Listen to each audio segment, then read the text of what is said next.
తెల్లవారే వెలుగు రేఖలా పచ్చ పచ్చ పచ్చి మట్టి బొమ్మలా అల్లి బిల్లి వెన్న పాల నురగలా అచ్చ తెలుగు ఇంటి పూల కొమ్మలా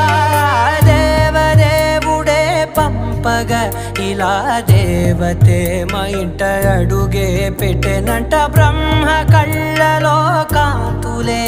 మా అమ్మలా మా కోసం మళ్ళీ లాలి పాడేనంట.